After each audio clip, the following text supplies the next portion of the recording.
UNDP का पूरा नाम है। Option A United National Development Province, option B United Nations Development Programme, option C Arab nation drilling petroleum, option D इनमें से कोई नहीं। Correct answer explanation. यूएनडीपी का पूरा नाम यूनाइटेड नेशंस डेवलपमेंट प्रोग्राम है। ये संयुक्त राष्ट्र की एजेंसी है जो गरीबी उन्मूलन, सतत विकास और आर्थिक असमानता को कम करने के लिए काम करती है। इसकी स्थापना 1965 में हुई थी और इसका मुख्यालय न्यूयॉर्क में स्थित है।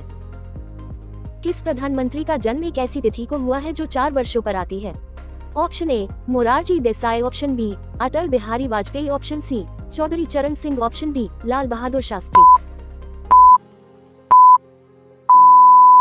Correct answer explanation. भारत के प्रधानमंत्री मोरारजी देसाई का जन्म 29 फरवरी 1896 को हुआ था।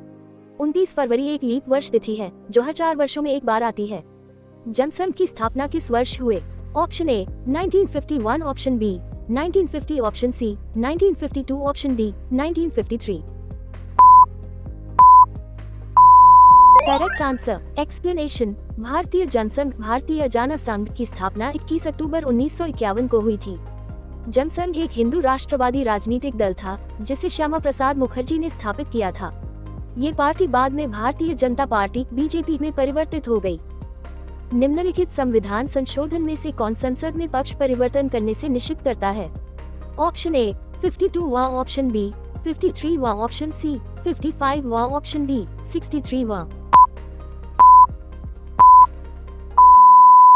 Correct answer explanation. भारतीय संविधान के 52वें संशोधन के तहत संसद में पक्ष परिवर्तन से संबंधित निषेध लागू किया गया है। इसे अंतर्गामी आदान प्रदान एंटी डिफेक्शन लॉ के नाम से जाना जाता है। ये संशोधन 1985 में लागू हुआ और इसके तहत संसद के सदस्यों को अपने दल से अलग होकर दूसरे दल में जाने या दल परिवर्तन करने पर निषिद्ध किया गया है। इस कानून का उद्देश्य राजनीतिक स्थिरता को बनाए रखना और लोकतंत्र की रक्षा करना है। भारत के संविधान की किस अनुसूची में विभिन्न राज्यों में अनुसूचित क्षेत्रों के प्रशासन और नियंत्रण के लिए विशेष उपबंध है? Option A 3, option B 5, option C 7, option D 9।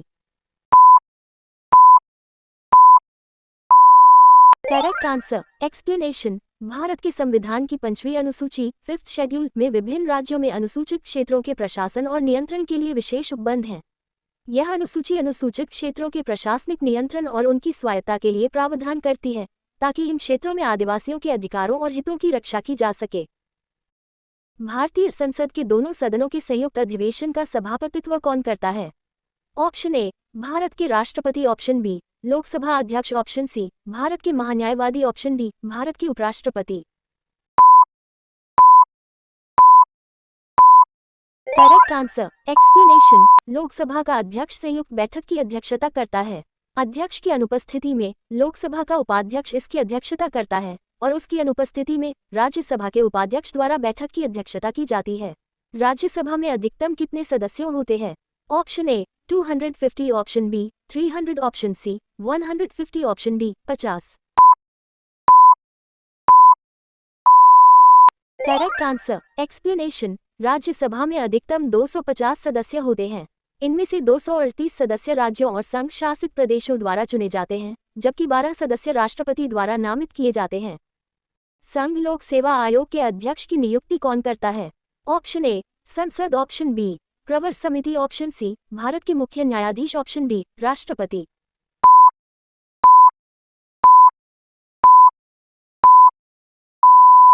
Correct answer explanation. संघ लोक सेवा आयोग यूपीएससी के अध्यक्ष की नियुक्ति भारत के राष्ट्रपति करते हैं। ये नियुक्ति संविधान द्वारा राष्ट्रपति के अधिकारों में शामिल है। स्वतंत्रता प्राप्ति के बाद सबसे पहले किस बड़े नेता का निधन हुआ था? Option A Mahatma Gandhi, option B Sardar Vallabhbhai Patel, option C Jawaharlal Nehru, option D Lal Bahadur Shastri.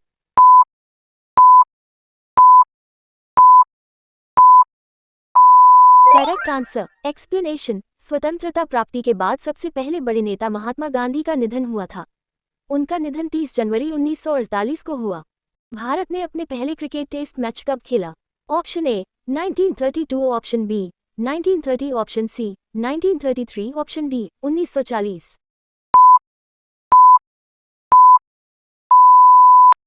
Correct answer explanation. Bharat ने अपना पहला क्रिकेट टेस्ट मैच 15-18 जून 1932 को खेला था, जो इंग्लैंड के खिलाफ था।